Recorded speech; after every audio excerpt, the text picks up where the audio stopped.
নমস্কার। সজনে ডাঁটা নিয়ে নমস্কার। আজকে আজকে এই দেখো বাড়ির সজনে ডাঁটা রান্না করব।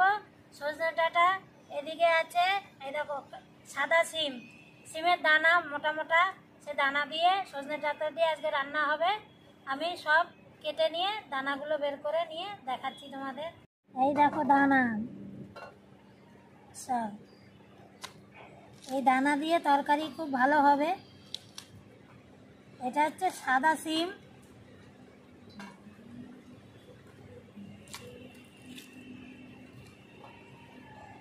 দানা সব বের করে নিয়েছি। দেখো এতগুলো আমার দানা হয়েছে, 500 সিমের দানা এই কটা। এবার আমি সজনে ডাঁটা সব এরকম ছোট ছোট কেটে নেব।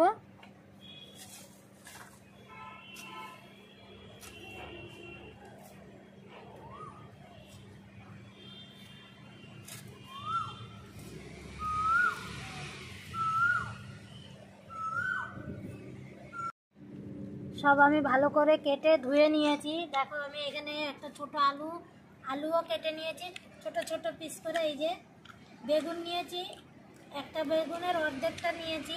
আর যে সাদা সিম কচি কচি ছিল সেটা 4টে কেটে নিয়েছি। ডাঁটাও কেটে সব ধুয়ে নিয়েছি। ঢেকে এইবার রেখে দেব।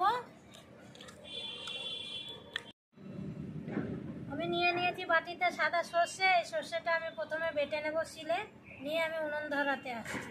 বেটে নিয়ে এসেছি, কড়াই বসিয়ে দিয়েছি। কড়াইটা গরম হয়ে গেছে, দিয়ে দেবো তেল।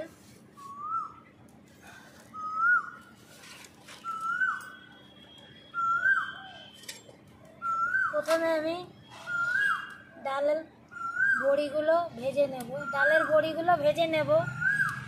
কোকিল ডাকছে তো, সেই কানটা কোকিলের মধ্যে দিয়ে দিয়েছিলাম, হবে না? এটা ভেজে নেব প্রথমে।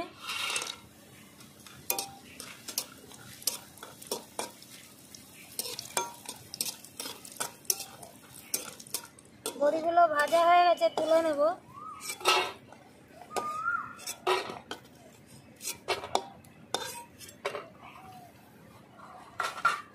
তেলের উপরে দিয়ে দেবো কালো জিরে ফোড়ন, একটা গোটা পেঁয়াজ কুচি দিয়ে দেব।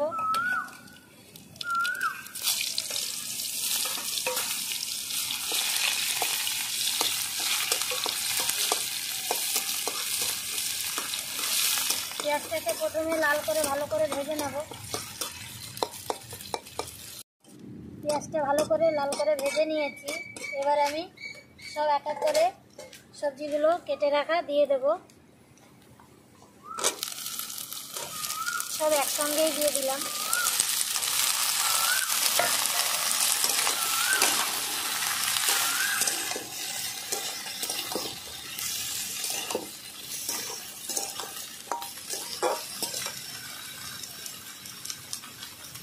হলুদ গুঁড়ো দিয়ে দেবো। এবার লবণ পরিমাণ মতন দিয়ে দিলাম।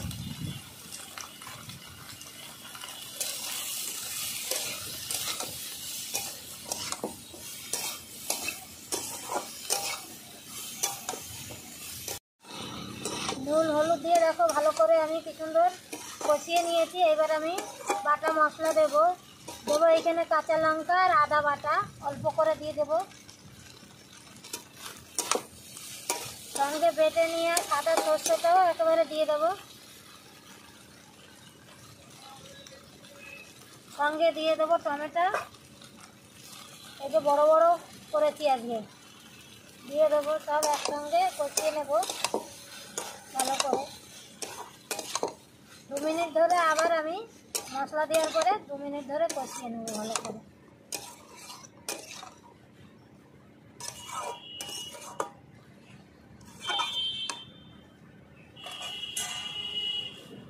ভালো করে 2 মিনিট ধরে কষিয়ে নিয়েছি সব একসঙ্গে। দেখো এবার হালকা করে দিয়ে দেবো জল একটু।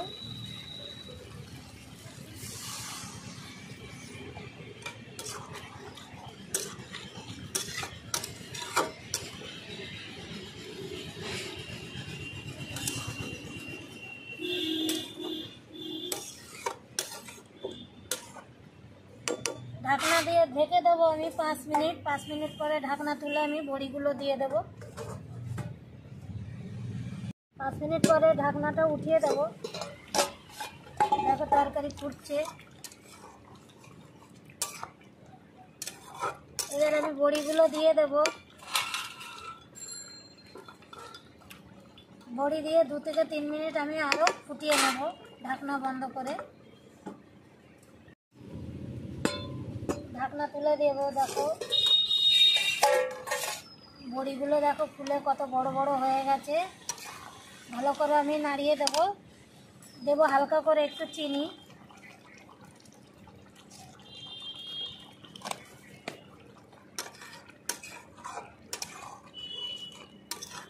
চিনি দেওয়ার পরে 1 মিনিট ভালো করে আমি ফুটিয়ে নেব।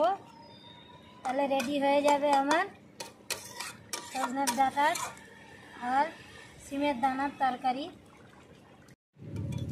তরকারি আমার হয়ে গেছে, নামিয়ে দেব।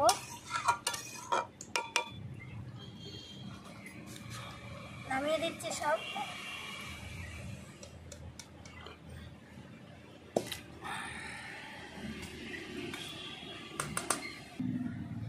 আজকে এই সিমের দানা দিয়ে সজনের ডাঁটার তরকারিটা কেমন হলো শুকনো শুকনো অবশ্যই জানাবেন, আর বাড়িতে বানিয়ে খাবেন, ভালো লাগবে।